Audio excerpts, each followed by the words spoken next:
All right, first thing that we do today is review for the test on Tuesday. So, if you'll take some good notes on things, I'll give you basically what to expect. So the listening ID will be similar to what we've done. The Corelli examples, we do not have to identify specific movements. So you just need to identify whether it is Opus 3, number 7, which is the Sonata da Chiesa, and the other is Opus 4, number 5, which is the Sonata da Camera. So no individual movements on that, but you do need to do individual movements for the rest. So there are 3 movements: the Bach, flute, and cembalo. So those you need to identify, and then you need to know which movement it is of the 3 different string quartet movements. So we have 2 Beethoven string quartet first movements, Haydn second movement of the Emperor Quartet, and then first and last movement of the Franck violin sonata, and first and second movements of the Brahms clarinet and piano. So you need to know dates of composition, dates of composers' lives. You have a question?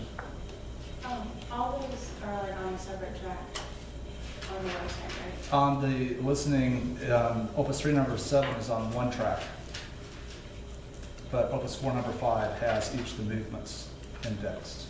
Yeah, so you don't have to identify specific movements. All right, so just some general things that you need to know. The essay question will be some type of chamber work, and it will be a work that represents one of the types of chamber ensembles that we looked at. So similar to one of the listening examples, or it could be something that is from the instrumentation chart that's on page 51. So check page 51 and look at the standard chamber ensembles that are listed there. So if you see a violin, a cello, and piano, that's an example of a piano trio, and so forth. So just look that over.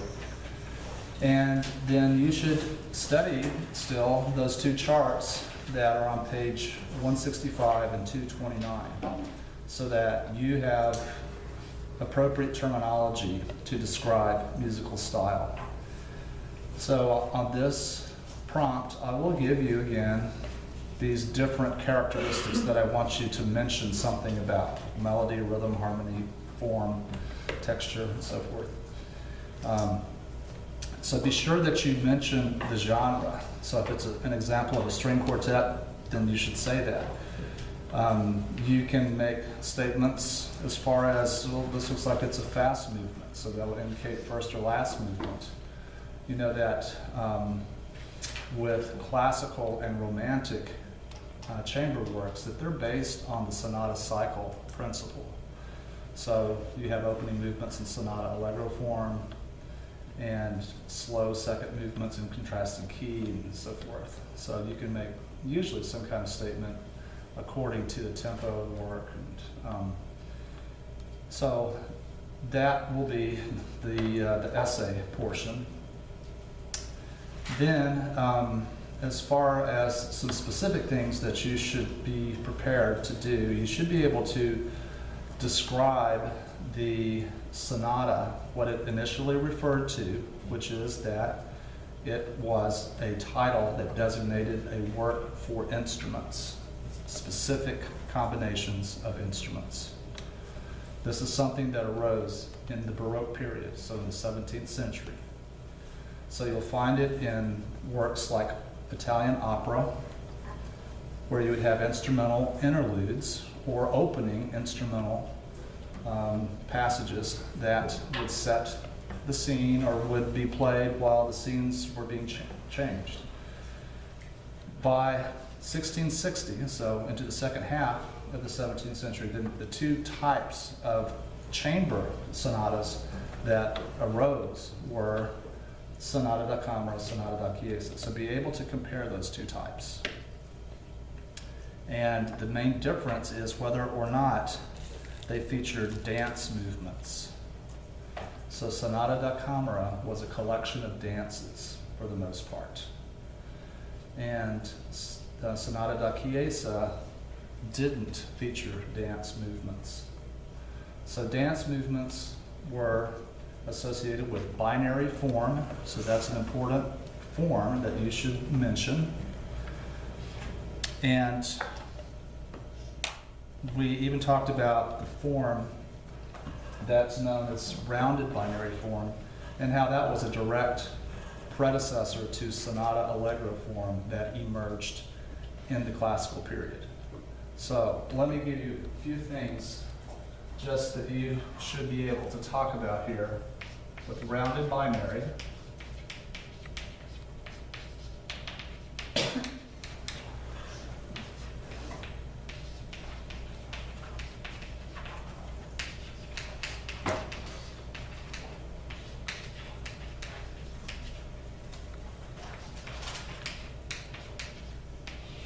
So both of these have two main sections that are enclosed with double bars and repeats.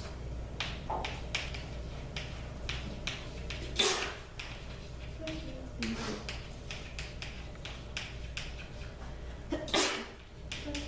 you.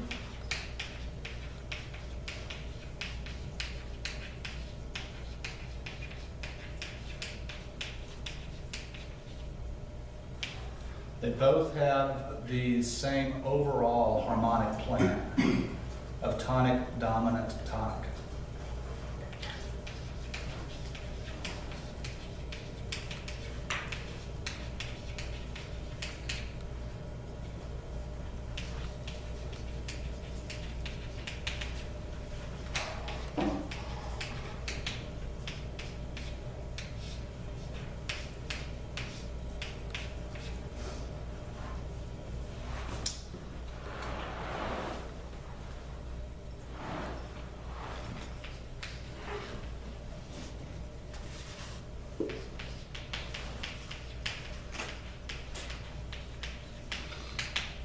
Some differences are that rounded binary just has one thematic idea.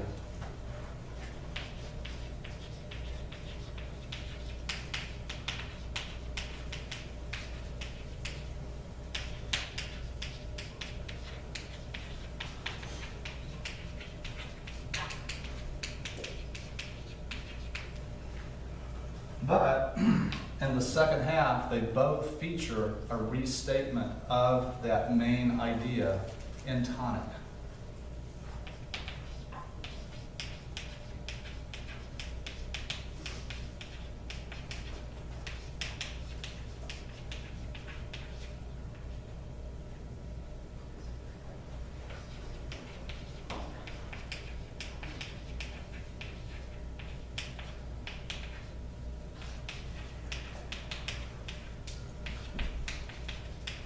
So of the opening theme.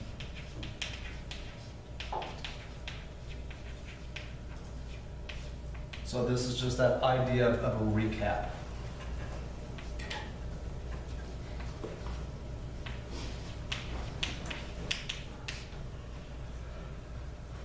All right, so since binary form just has one theme, the sonata allegro form has two themes, has contrasting thematic ideas.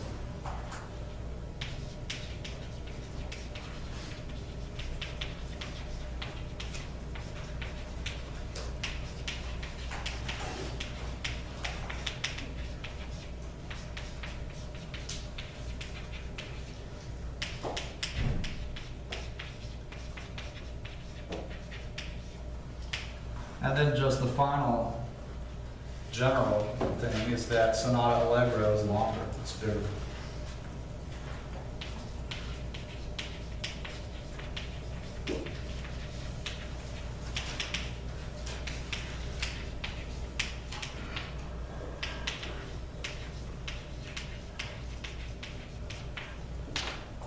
All right, so if you can just make some statements about those two. For the Beethoven, or no, for the Bach, I never had a date for that. That's around 1725 or so. There's some controversy over whether or not that was actually written by Johann Sebastian Bach or was it his son, Carl Philipp Emanuel. So if you put 1725, that's good. All right, so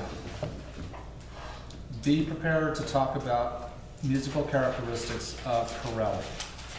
So Corelli and Franck are the two composers that are new in this section.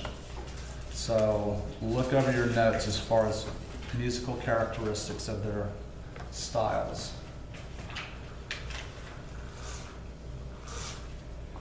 And then you should be able to talk specifically about the trio sonata, how Corelli would write for instruments. So some terms that you should use in discussing Corelli are terms like Phrygian cadence, chain suspensions, the use of the sequence as the primary articulation device, the idea of tonal architecture. Corelli is really important with developing binary form.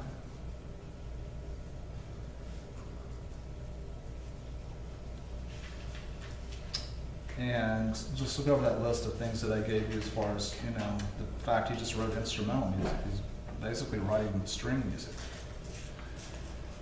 You should be able to talk about the emergence of the modern violin, about the luthiers in Cremona, Italy, who perfected the design.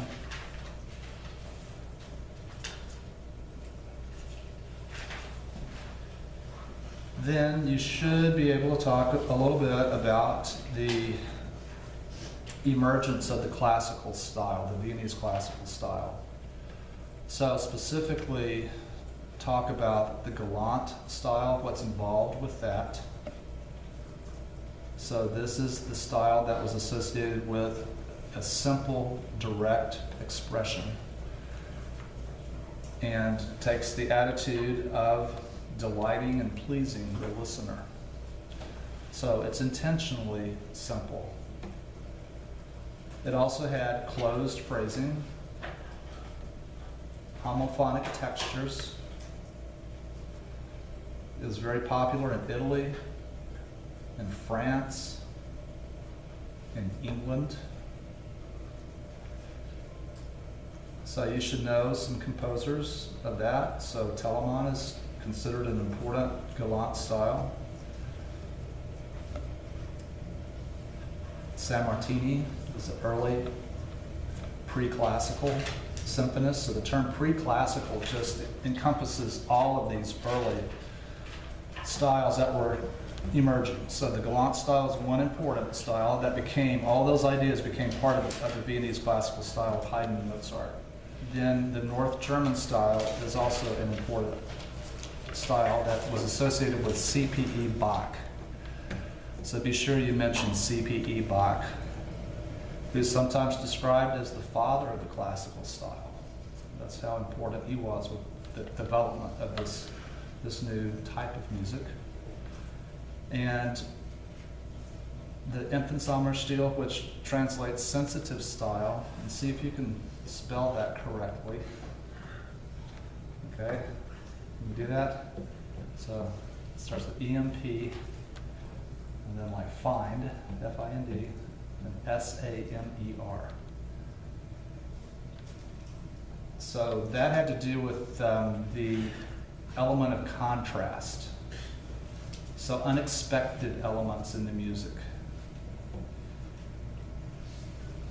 So you start to have contrasting themes. So you start to have music that doesn't follow the theory of affections any longer, but it has a more dramatic element to it.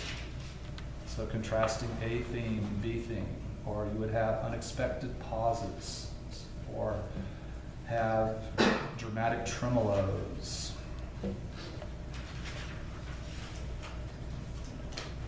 So that's one important aspect, is the idea of contrast. And then a second thing has to do just with motivic thematic development. That's something that C.P.E. Bach incorporated, and something that he continued from his father. And that becomes an important element of Viennese classicism.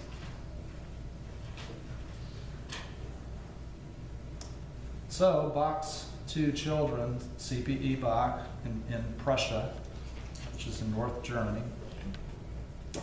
and then his son, Johann Christian, who's known as the London Bach, who was writing in the Galant style. They were two of the leading composers of this next generation, this first generation of pre-classical composers.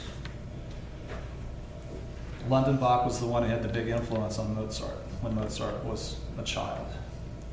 So Mozart modeled his early concertos after the Christian Bach models.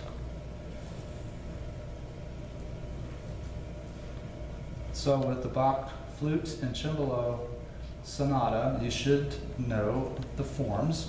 So ritornello was the first movement. Second movement was a Siciliano. You should know what that is. So be sure you can talk about that, give a definition of that dance, that Sicilian dance. And the last movement is in rounded binary form. So again, when it returns to tonic in the second half, then it's a restatement of the opening at that point. But it's one theme. This is basically one theme that's spun out. So this particular work has an obbligato right-hand part. So it's written out. That's in contrast to the typical Baroque style for the keyboard, which would be a figured bass notation, in which the player improvises the chord progression based on the intervals that are sounding above. And so that's something that's, going to then emerge and continue in the classical period, is the discontinuation of figured bass notation. All right, so you should be able to talk about that. What's figured bass notation? We saw that with both of the Corelli examples. It's important in that it was something associated with the early Baroque monodic style that we see in madrigals and in early opera. And so it's something that specifically identified vertical combination of tones that created triads and seven chords. And so that's the basis for the tonal style, the common practice elements of this 300 years worth of music. And so that's one thing you can point to, is that use of figured bass as something that's associated with tonality. All right, with the Haydn, you should be able to talk about the theme and variation structure. So it has 4 variations that feature the theme in each member of the quartet. And so the theme is sounding against then another member or other members that are providing embellishment. That particular type of texture is labeled heterophonic. So heterophony has to do with a specific texture that features a melody sounding against an embellished version of itself. So you'll have that in your notes. And you should know where the nickname comes from. So the nickname of that quartet, Opus 76, number 3, is the Emperor.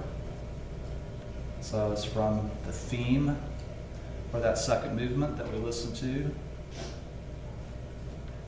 which is God Save Franz the Emperor. And that's one of Haydn's most popular themes. It's been used elsewhere besides that movement. With the 2 Beethoven string quartets, they're both examples of sonata allegro form. The proportions of the sections of exposition, development, recap, and coda are such that Opus 18, number 1, which is the very first Beethoven quartet of the 16 that he composed, is more classical, meaning that development is shorter